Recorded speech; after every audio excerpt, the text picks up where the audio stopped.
سر جھکانے کی فرصت ملے، خود ہی پلکوں سے سجدے ٹپک جائیں گے، فاصلوں کو تکلف ہے ہم سے اگر نہیں بے سہارا نہیں، نام آقا جہاں بھی لیا جائے گا،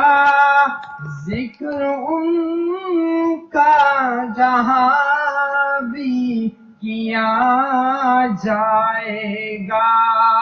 نور ہی نور سینوں میں بھر جائے گا، ساری محفل میں جلوے لپک جائیں گے، اے مدینے کے زائر خدا کے لیے داستان سفر مجھ کو یوں مت سنا، بات بڑھ جائے گی دل تڑپ جائے گا، میرے محتاط آنسو چھلک جائیں گے، ان کی چشم کرم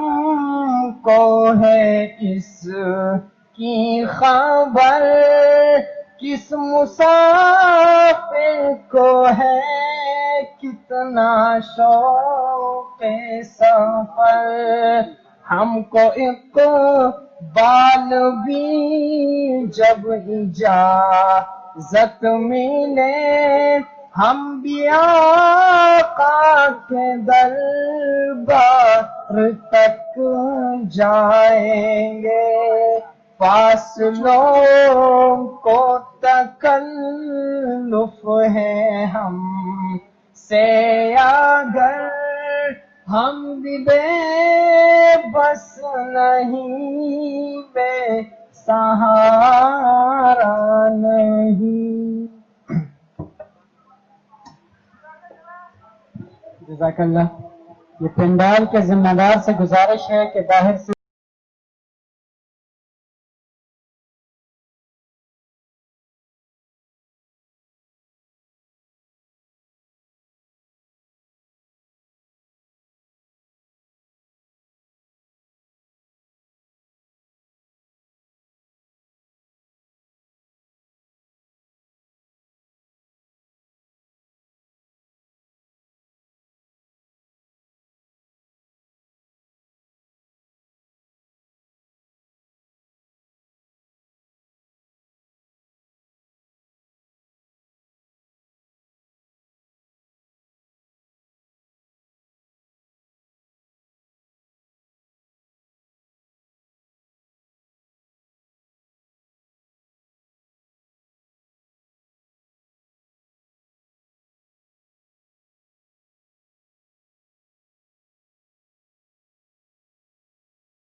یہ کیمپس سے ایک ساتھی بہت اصرار ہو رہا ہے ان کے طرح سے، تو یہ آ جائے۔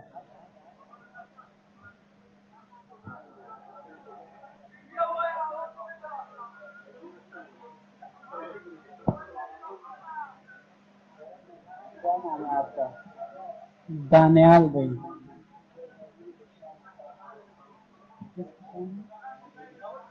ٹھیک ہے تھوڑا بہت یہ کہہ رہے ہیں تھوڑا بہت ان کا ساتھ دیں ورنہ یہ ادھورا چھوڑ کے دے دیں۔ خدا کی رحمتیں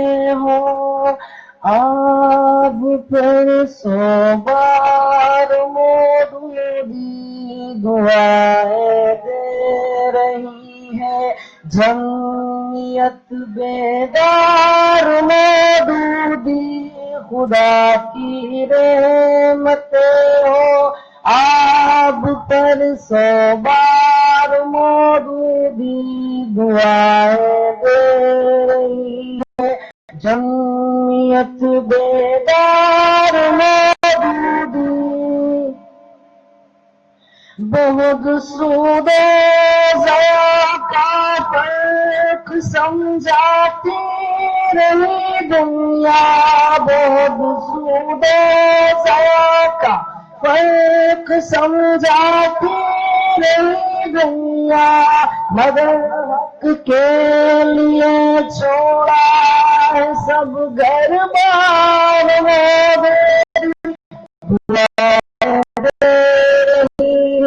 جمعیت بیدار مودودی خدا کی رحمت ہو آپ پر 100 بار مودودی ستم اپنوں کی کم پہ مدیروں کی جگہ کم تھی ستم اپنوں کی کم پہ مدیروں کی جگہ کم تھی مگر کیا ظرف تھا سب کے رہے غم خوار مودودی دعائیں دے رہی ہے جمعیت بیدار مودودی خدا کی رحمت ہو آپ پر 100 بار مودودی ایک دنیا آپ کے افکار عالی سے ایک دنیا آپ کے افکار عالی سے نہ جانے کتنے ذرے ہو گئے فنکار مودودی دعائیں دے رہی ہے جمعیت بیدار مودودی خدا کی رحمت ہو آپ پر 100 بار مودودی پناہ ڈھونڈتے ہیں ماس کو واشنگٹن دونوں پناہ ڈھونڈتے ہیں ماس کو واشنگٹن دونوں کہ ان پر کر گئے وہ فکر کی الغار مودودی دعائیں دے رہی ہے جمعیت بیدار مودودی خدا کی رحمت ہو آپ پر 100 بار مودودی پڑھیے خدا کی رحمت ہو آپ پر 100 بار مودودی دعائیں دے رہی ہے جمعیت بیدار مودودی ادھر تفہیم دل کی مجلسوں کی شمع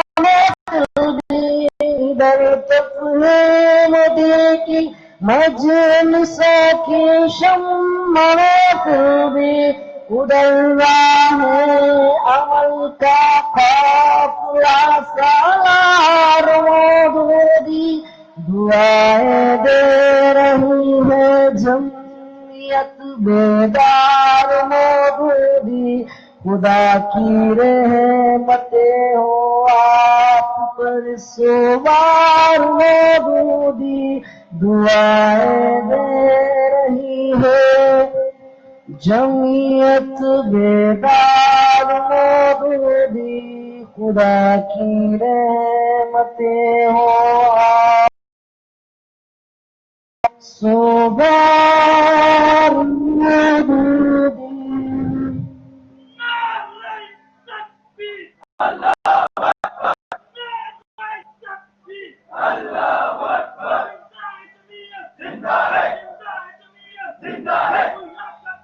زندہ ہے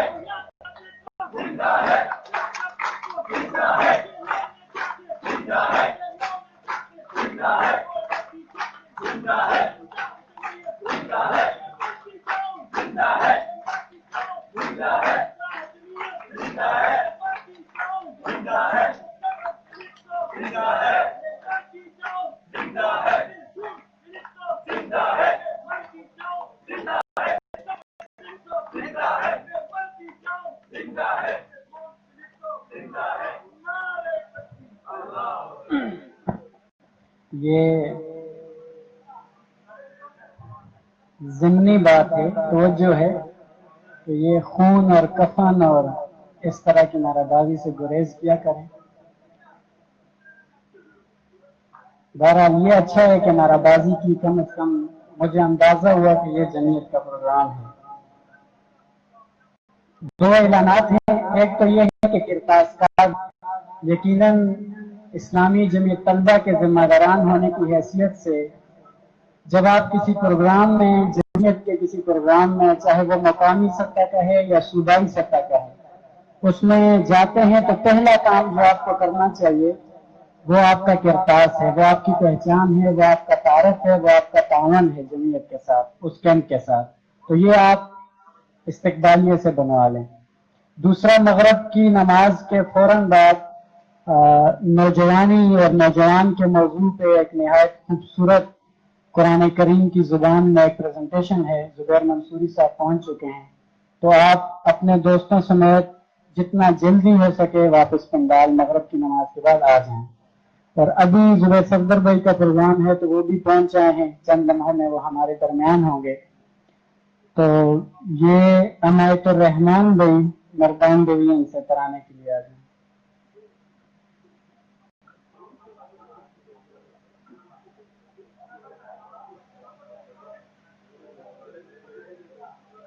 عامر سہیل بھائی ترانے کے لیے آ جائیں، بس اتنا اصرار نہ کیا کریں۔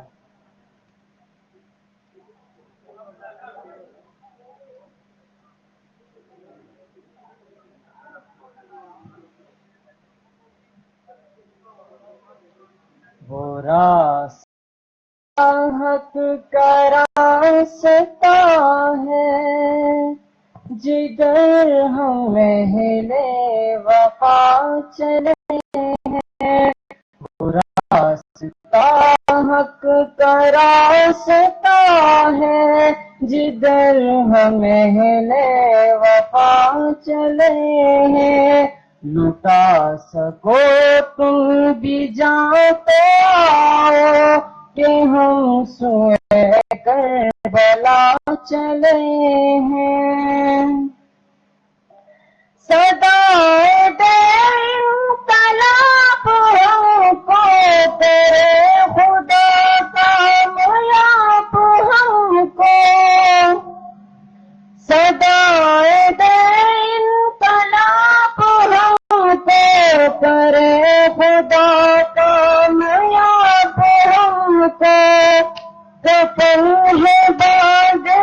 ہیں سروں پر، لبوں پہ لے کر دعا چلے ہیں، کفن ہے باندھے ہوئے سروں پر، لبوں پہ لے کر دعا چلے ہیں، وہ راستہ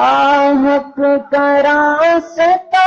ہے، جدھر ہم اہل وفا چلے ہیں، لٹا سکو تم بھی جاؤ تو آؤ کہ ہم سوئے کربلا چلے ہیں، ہمارے ہاتھوں میں ہاتھ دو گے تو دشمن کی کو مات دو گے، ہمارے ہاتھوں میں ہاتھ دو گے تو دشمن کی کو مات دو گے، ہمارے شانوں کو تھپ تھپاتے محمد مصطفیٰ چلے ہیں، ہمارے شانوں کو تھپ تھپاتے محمد مصطفیٰ چلے ہیں، لٹا سکو تم بھی جاتے آؤ کہ ہم سوئے کربلا چلے ہیں، ہمارے بادان بال لوگوں جتن کرنے پڑیں گے تم کو، ہمارے بادان بال لوگوں جتن کرنے پڑیں گے تم کو، تمہارے راستے میں آنے والی ہر ایک دیوار ڈھا چلے ہیں، تمہارے راستے میں آنے والی ہر ایک دیوار ڈھا چلے ہیں، لٹا سکو تم بھی جاتے آؤ کہ ہم سوئے کربلا چلے ہیں، ہنسی اجالوں کو پال لینا، گھروں کو اپنے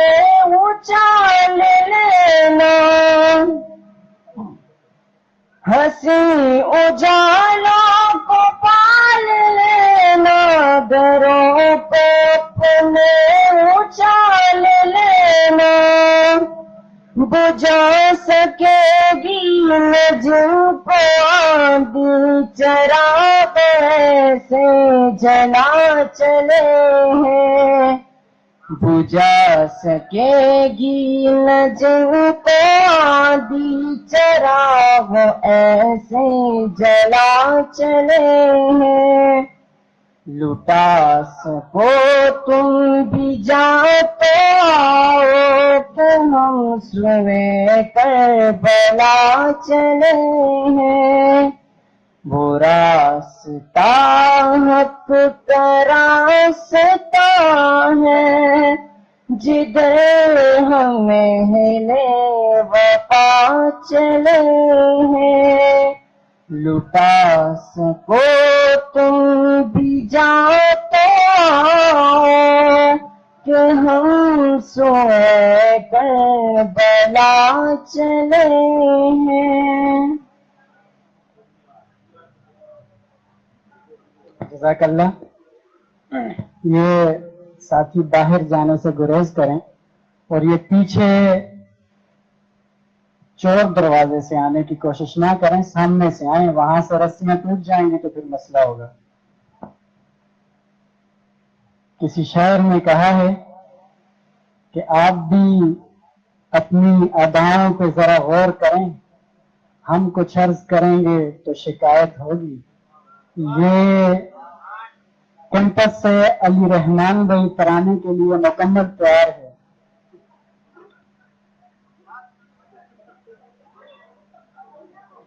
علی رحمان بھائی نہیں ہے، کسی نے شرارت کی ہے شاید۔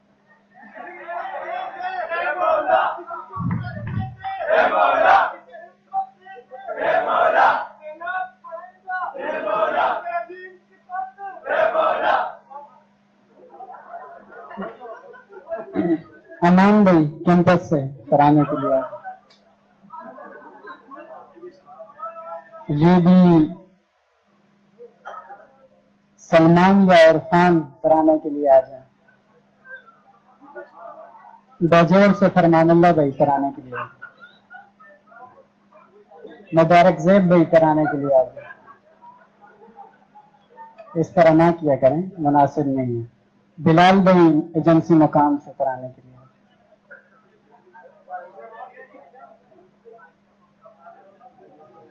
بلال بھائی۔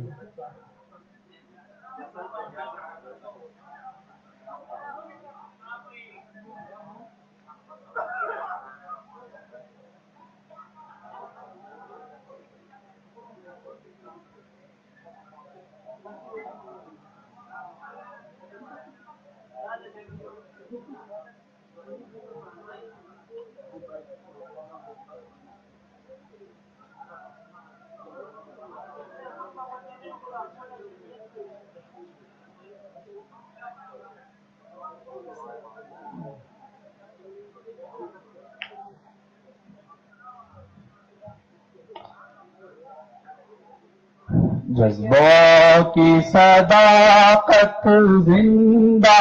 ہے، ایمان ایمان کی حرارت زندہ ہے،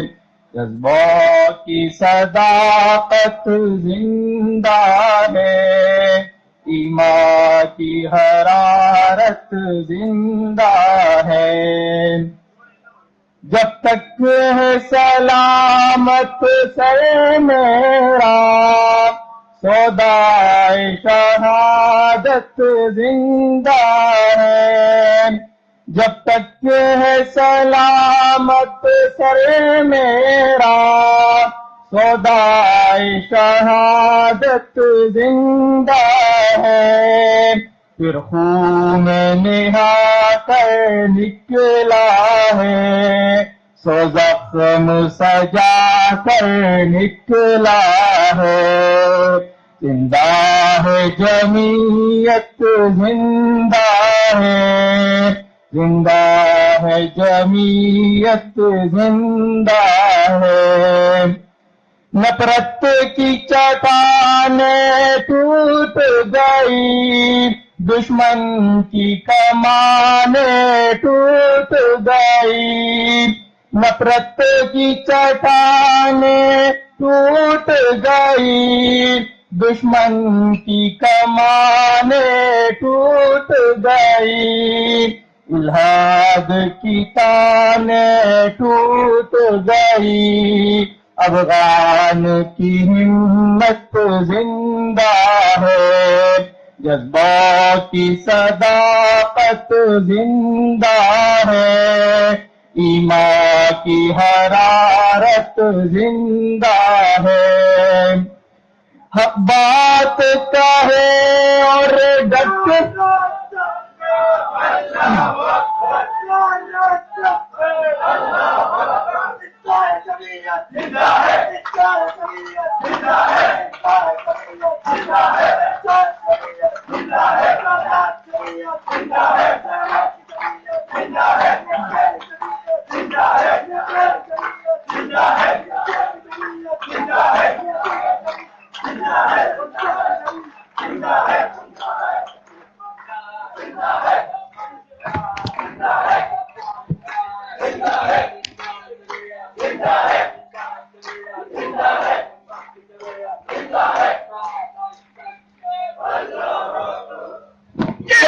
کٹن ہے، یہ راہ کٹن ہے، جیل بھی ہوگی، چدری بھی چلے گی، گولی بھی چلے گی، پینے بھی چلے گی، تو پھر بھی کہو گے، واپس بھی کریں گے، پھر بھی کریں گے۔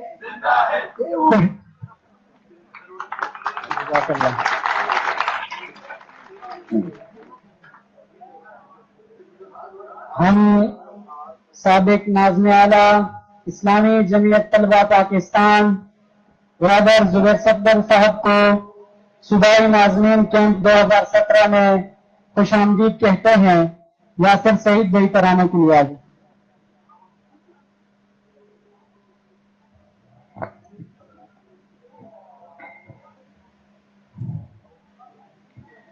کاروان جمعیت منزل کا منزل ہے رہا، رشک کرتی ہے عظیمت بے سفر کی سختیاں۔ کاروان جمعیت منزل کا منزل ہے رہا، رشک کرتی ہے عظیمت بے سفر کی سختیاں۔ پھول بلڈنگ میں ملے کچھ گلشن وحدت کے پھول، جن کی رگ رگ میں رچی تھی خوشبو حب رسول۔ پھول بلڈنگ میں ملے کچھ گلشن وحدت کے پھول، جن کی رگ رگ میں رچی تھی خوشبو حب رسول۔ طے ہوا مہکائیں گے عرض وطن کے عرض طول، نظر یا زر خیز تھا گلشن ہوا ہے گل فشاں۔ کاروان جمعیت منزل بمنزل ہے رہا، کاروان جمعیت منزل بمنزل ہے رہا، رشک کرتی ہے عظیمت بے سفر کی سختیاں۔ تین کے روشن سویرا ہو گیا، کوشے دل میں اجالوں کا بسیرا ہو گیا، راک سے روشن سویرا ہو گیا، ویسے دل میں اجالوں کا بسیرا ہو گیا، مسلمت کے ذہن سے رخصت اندھیرا ہو گیا، بارش بار حق سے دھو گئے رہنا، کاروان جنت منزل بمنزل ہے رہا، کاروان جنت منزل بمنزل ہے رہا، رشک کرتی ہے عظیمت بے سفر کی سختیاں، کاروان جنت منزل بمنزل ہے رہا، رشک کرتی ہے عظیمت بے سفر کی سختیاں، کاروان جنت منزل بمنزل ہے رہا، رشک کرتی ہے عظیمت بے سفر کی سختیاں۔ جزاک اللہ۔ زمانہ معترف ہے ہماری استقامت کا، نہ ہم نے شاہ گل چھوڑی نہ ہم نے قافلہ بدلا، راہ حق میں گو ہم پر بڑے مشکل مقام آئے،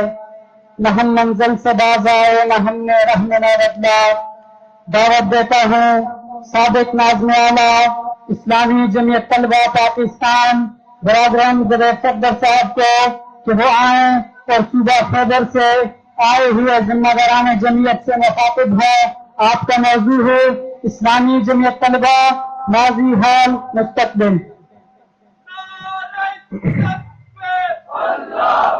اعوذ باللہ من الشیطان الرجیم، بسم اللہ الرحمن الرحیم، رب اشرح لی صدری ویسر لی امری واحلل عقدۃ من لسانی یفقہوا قولی۔ برادرم شاہکار عزیز ناظم صوبہ خیبر پختونخوا اسلامی جمعیت طلبہ، برادرم محمد شکیل معتمد صوبہ خیبر پختونخوا، اور صوبے بھر سے آئے ہوئے میرے عزیز ذمہ داران جمعیت، میرے لیے خوشی ہے کہ مجھے آپ تمام ساتھیوں کے ساتھ آپ کی سالانہ منصوبے کی تفہیم کے اس اجلاس میں، اس اجتماع میں شرکت کا موقع مل رہا ہے، اور اللہ رب العالمین کی طرف سے ایک نعمت، ایک انعام سمجھتا ہوں کہ جمعیت کی مختلف سرگرمیوں میں شرکت اور اس کے نتیجے میں دعوت کا کام اپنی گفتگو کے ذریعے آج کی جمعیت تک پہنچانا اور ان کے ساتھ اپنے خیالات کا اظہار کرنا، یہ یقیناً اللہ کی طرف سے ایک فضل اور ایک نعمت ہے جس پہ جتنا شکر ادا کیا جائے وہ کم ہے۔ اس لیے جو بات سمجھنے کی ہے وہ یہ ہے کہ اسلامی جمعیت طلبہ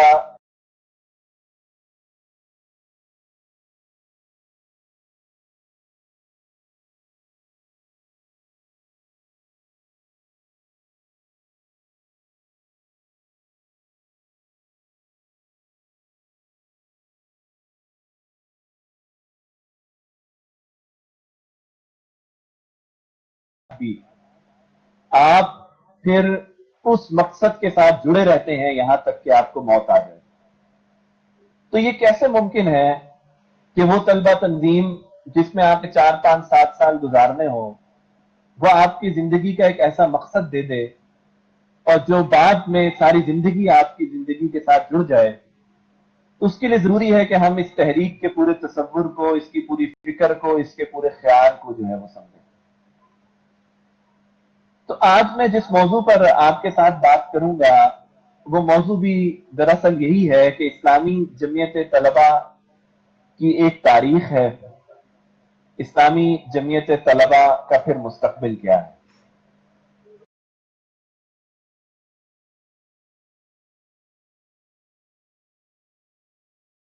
کا احساس دلوانے کے لیے ہم اللہ کے تصور کو انسانوں کے ذہن میں اس لیے لے کر آتے ہیں کہ اس نے ہمیں بنایا ہے، اسی نے ہمیں پیدا کیا ہے، تو وہی ہمیں موت دے گا۔ تو پھر ہم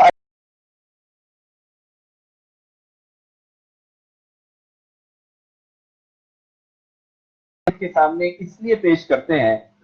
کہ ہم اپنے بنانے والے کو اچھی طرح سمجھ لیں. جب ہم اس کے مقام اور مرتبت کو اچھی طرح سمجھ لیتے ہیں تو پھر ہم اللہ کی تخلیق کردہ ہر چیز پر پھر غور و فکر کے ساتھ دیکھیں. زیادہ خصوصیات اور خوبیوں کا مالک ہے، اس نے اگر یہ تخلیق کی ہے تو یقیناً اس تخلیق کا کوئی عکس جو ہے وہ اس تخلیق کے اندر نظر آتا ہوگا. اسی طرح ہمیں اس تحریک کو بھی سمجھنا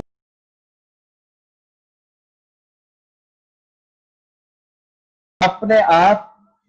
کے علم میں اضافہ کریں کہ آخر وہ کون تھے جنہوں نے اس پوری تحریک کو تیار کیا،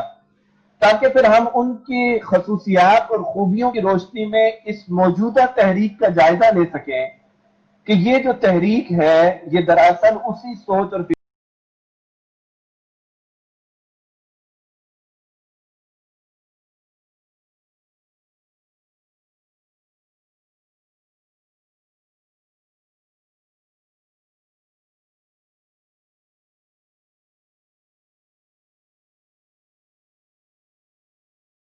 بلکہ اگر ان کو انگریزی زبان میں کہا جائے تو وہ ایک تحقیق پر مبنی اسکالر تھے. اور اسکالرز ان کو کہا جاتا ہے کہ جو کسی ایگزسٹنگ چیز میں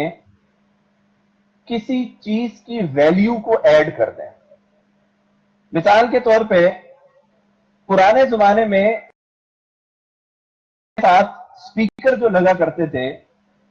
وہ بالٹی کی شکل کے ہوتے تھے، لمبے سے، شاید اب بھی مسجدوں کے اوپر لگے ہوتے ہوں. لیکن جب اسکالرز نے اس کے اوپر تحقیق کی کہ اس سے آواز اتنی زیادہ نہیں آتی تو اس میں کچھ ویلیو ایڈ کر کے اس قسم کے اسپیکر جو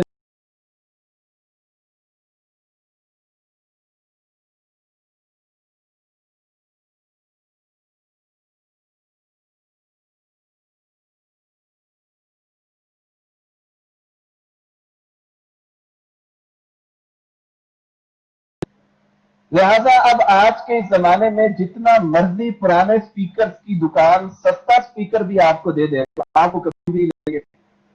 لیکن یہ اسپیکر جو مہنگا ہے جس کی کاسٹ ہو سکتا ہے زیادہ ہو وہ آپ لازماً لیں گے کیونکہ آپ کا اس اسپیکر سے مقصد جو ہے وہ پورا ہوتا ہے. سید ابو الاعلی مودودی رحمت اللہ علیہ نے بھی دراصل اسلام پر وہی تحقیق کی کہ 1300 سال پر مبنی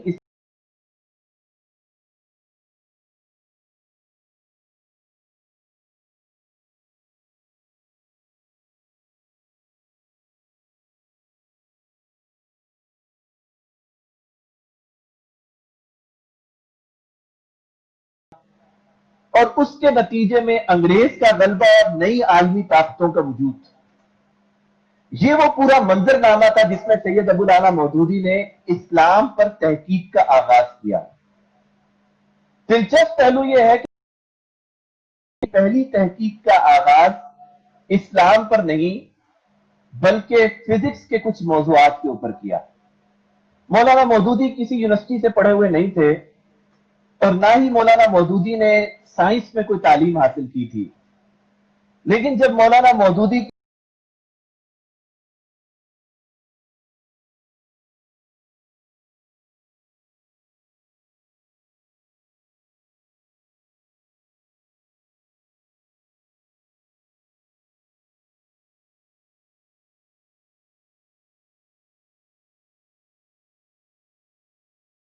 طرح ہوتا ہے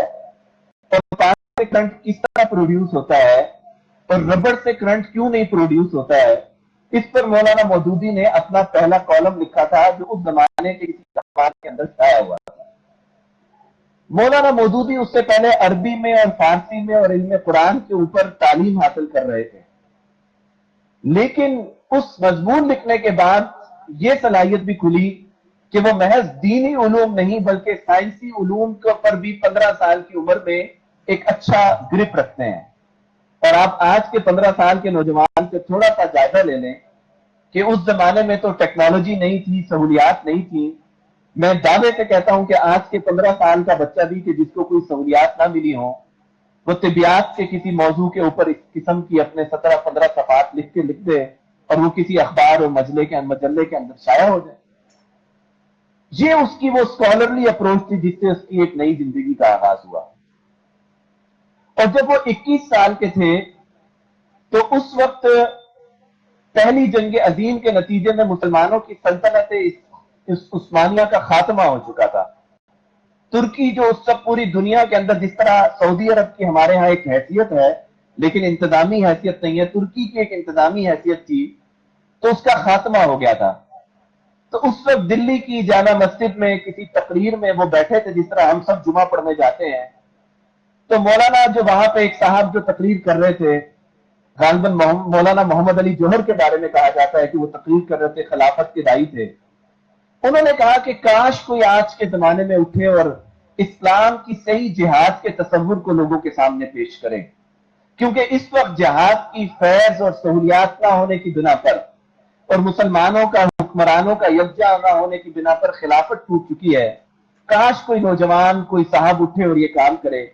تو مولانا مودودی کہتے ہیں کہ میں اس مسجد کے اندر موجود تھا جب میں نے مولانا محمد علی جوہر کی ایک تقریر سنی. اس وقت وہ 21 سال کی عمر میں ہندوستان کے ایک رسالے کے اندر نائب مدیر کے طور پہ نوکری کیا کرتے تھے. غالباً مدینہ اس کا نام تھا. ابھی چونکہ میں لیٹسٹ ریویو نہیں کیا میں نے ان کا، اس لیے نام میرے ذہن میں نہیں. اس کے کچھ عرصے بعد وہ الجمیہ میں گئے. اس وقت وہ الجمیہ میں نہیں تھے. مختلف 3 رسالوں میں نائب ادارت کرنے کے بعد الجمیہ کے جو جمعیت علماء اسلام کا ایک مرکزی ترجمان تھا اس کے وہ مدیر بنے، اس رسالے کے مدیر بنے. جس وقت مولانا نے محمد علی جوہر کو سنا، اس وقت وہ ایک دوسرے رسالے میں جب لکھنا شروع کیا تو انہوں نے اسلام کا نظام جنگ اس کے اوپر لکھنا شروع کیا. اور اسلام کے نظام جنگ پر جب لکھنا شروع کیا جمعیہ میں گئے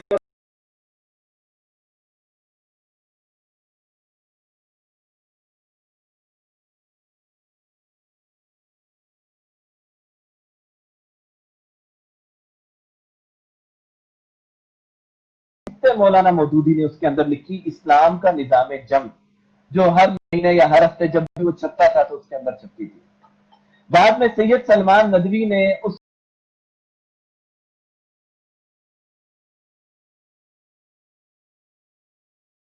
اسلام کے نظام جنگ پر ایک کتاب مرتب کی گئی. جس وقت مولانا مودودی نے 21 سال کی عمر سے اس کو شروع کیا اور 23-24 سال کی عمر میں اس کو مکمل کیا، تو اس کتاب کا نام رکھا گیا الجہاد فی الاسلام. اور میں آج اس بات کو پھر دوبارہ دعوے سے کہتا ہوں کہ کسی بھی 21, 22, 23, 24 سال کے بندے کی وہ نالج آج بھی موجود نہیں ہے کہ وہ الجہاد فی الاسلام جیسی خوبصورت، بہترین اور مفصل کتاب جہاد کے اوپر موجودہ تحقیقی ذرائع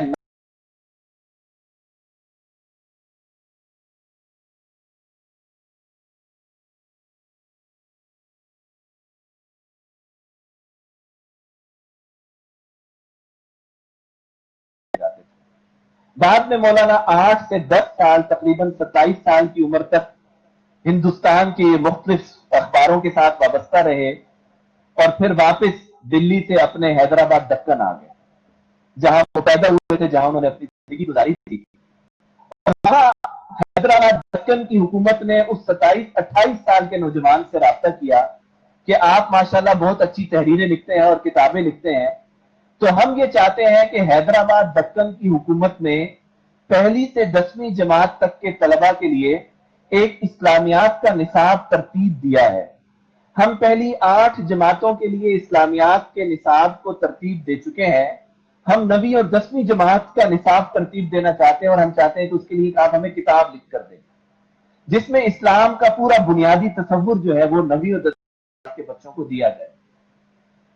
تو مولانا مودودی رحمت اللہ علیہ جو اس وقت 27-28 سال ان کی عمر تھی، انہوں نے حیدرآباد دکن کی حکومت کی گزارش پر سرکار کے کہنے پر ایک کتاب لکھ کر دی جو اسلام کا بنیادی تصور نوجوان بچوں کے اندر بطور کریکولم پڑھائی جانی تھی. تو اس کتاب کا نام رکھا گیا دینیات، جو کتاب اس وقت اسلامی جمعیت طلبہ کے رفاقت کے نصاب کا حصہ ہے۔ دینیات بنیادی طور پر حیدرآباد دکن کی حکومت کی 10ویں جماعت کی کتاب ہے، جس میں اسلام جو ہے وہ دیا گیا ہے کہ دین ہے کیا اور ہمیں اس پہ عمل کیوں اور کیوں کرنا چاہیے۔ اور یہ سارا کام 27-28 سال کے ایک نوجوان نے کیا، ورنہ آج تو سرکاری سطح پر 50-60 سال کی عمر تک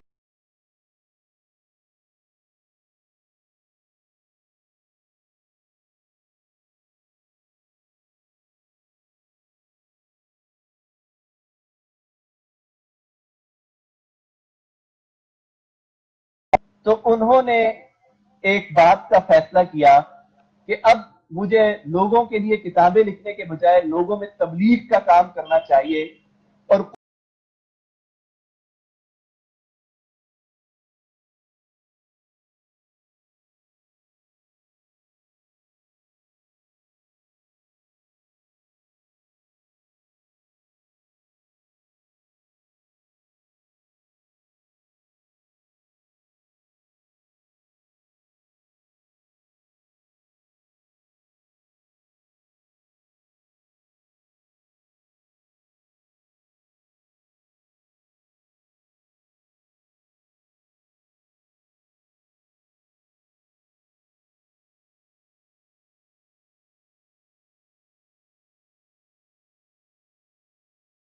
سال کی عمر میں ایک نوجوان، آپ میں سے یہاں کئی بیٹھے ہوں گے جو 27, 28, 25 سال کے بیٹھے ہوں گے۔ اب میں چاہتا ہوں کہ آپ بے شک اس کو بند کر دیں۔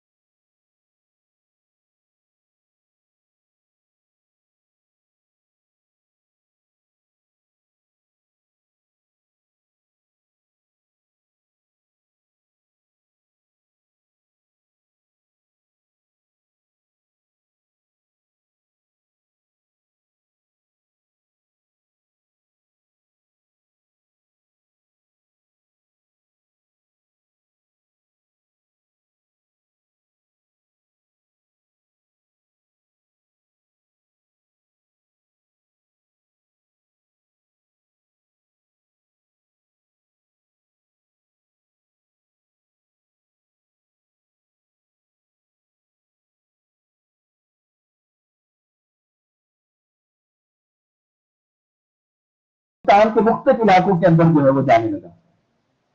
اسی دوران جو ہے علامہ محمد اقبال کی سید ابو العلا اللہ علیہ کے ساتھ کنورسیشن کا آغاز ہوا، کیونکہ وہ ان کو پڑھتے تھے، تو انہوں نے ان کو یہ تجویز کیا کہ آپ ایک اکیڈمی بنائے ریسرچ کی، جہاں پر اسلام کے اوپر کام شروع ہو، اور اس کے نتیجے میں ہم اس نئی نسل کو اسلام کی صحیح تعلیمات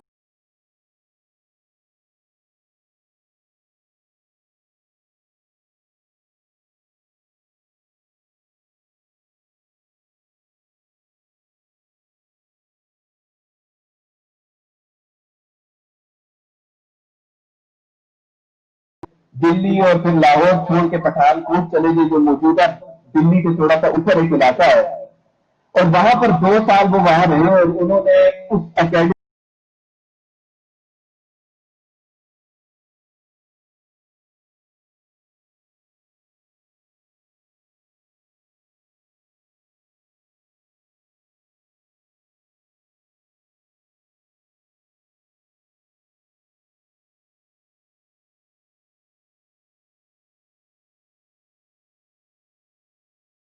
یہ سب اسلامی جمعیت طلبہ کے آج کے نصاب کا حصہ دیا۔ اس وقت پورے ہندوستان کے مولانا مودودی کے جو ہم خیال دوست تھے،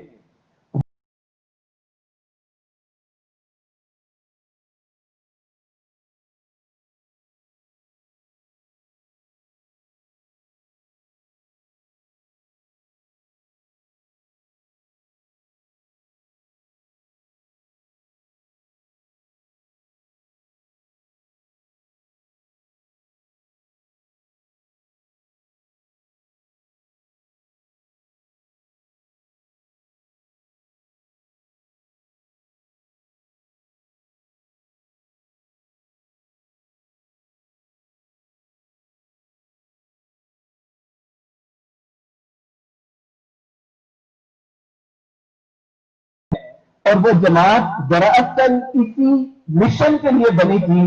کہ اسلام کے تحقیق پر مبنی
پرموٹ کرنے کے لیے بنائی گئی تھی۔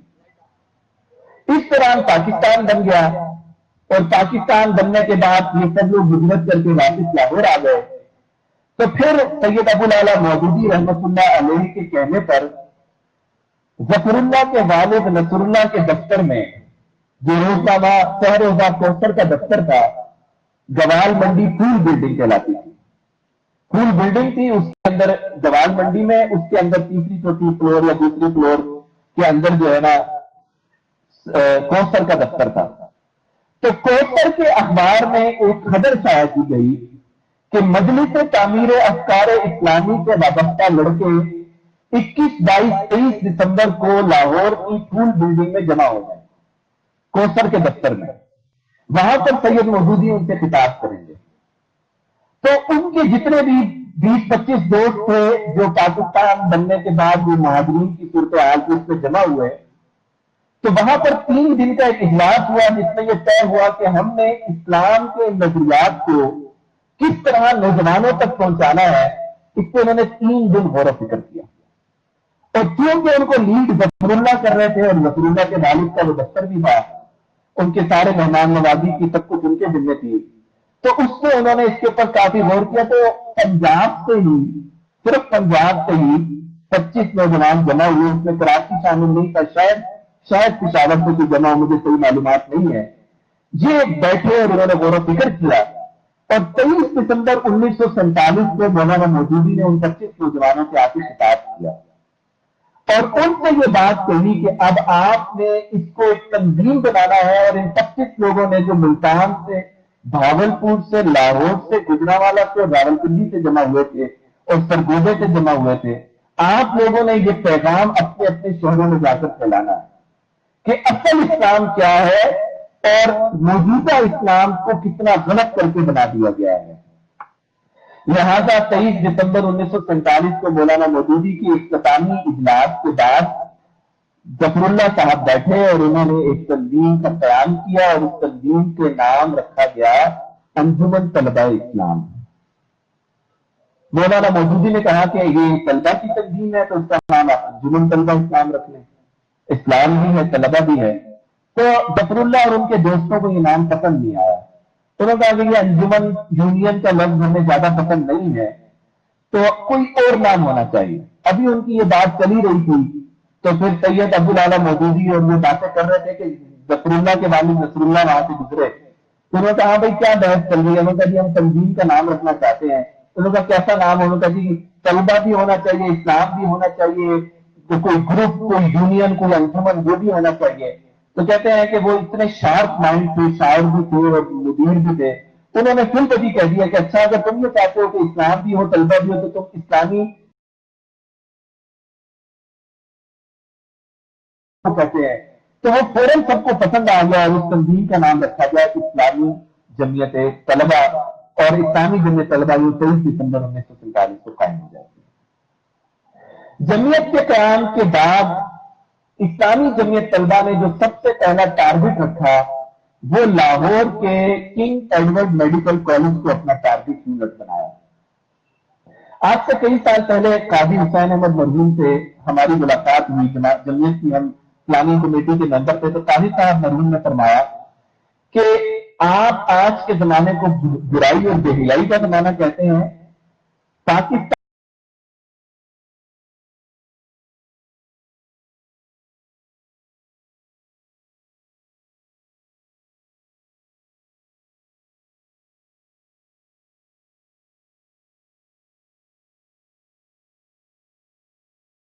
میڈیکل کالج لاہور سے، تو میں ان سے ملاقات کے لیے پشاور سے لاہور گیا، تو وہاں پر ہاسٹل میں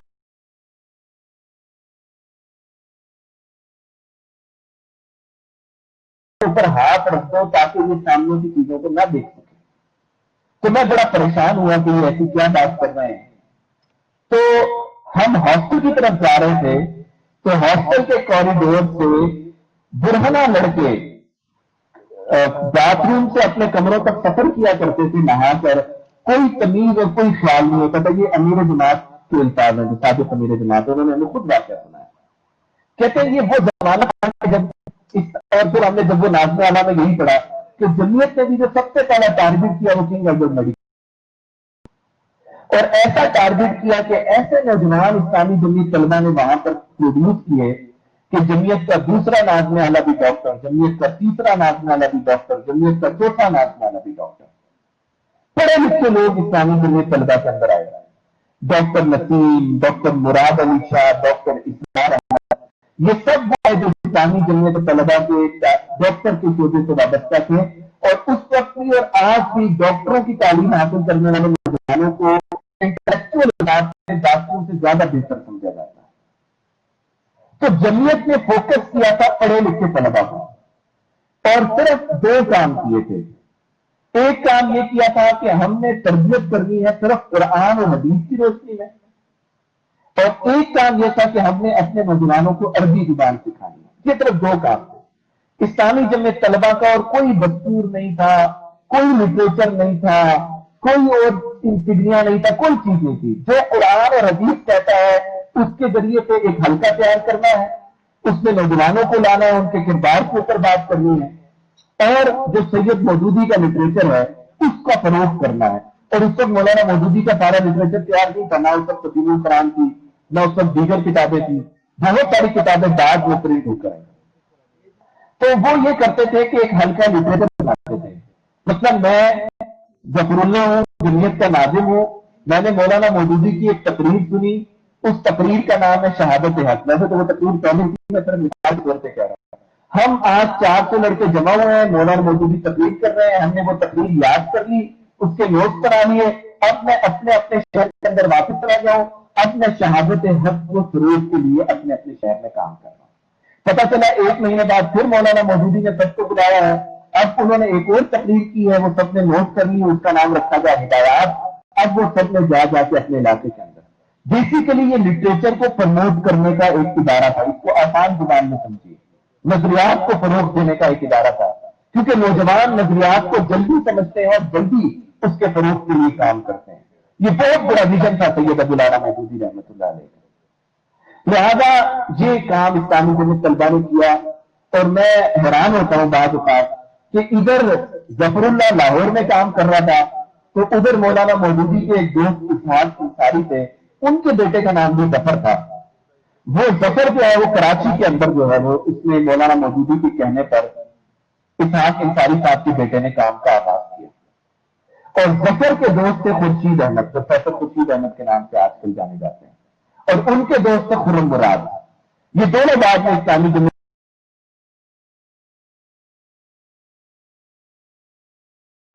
پچھلے سال اسلام آباد میں ان کا انتقال ہوا۔ انٹرنیشنل اسلامک یونیورسٹی کے ابھی آخری وقت تک وائس پریزیڈنٹ کے عہدے پر فائز رہے، اور ان کا اتنا بڑا کنٹریبیوشن ہے کہ ساری زندگی ان کو یاد رکھا جائے گا۔ انہوں نے تفسیر القرآن کو انگریزی کے اندر جو ہے وہ ٹرانسلیٹ کیا، اور ہم جب جمعیت میں ان سے ملتے تھے تو وہ آخری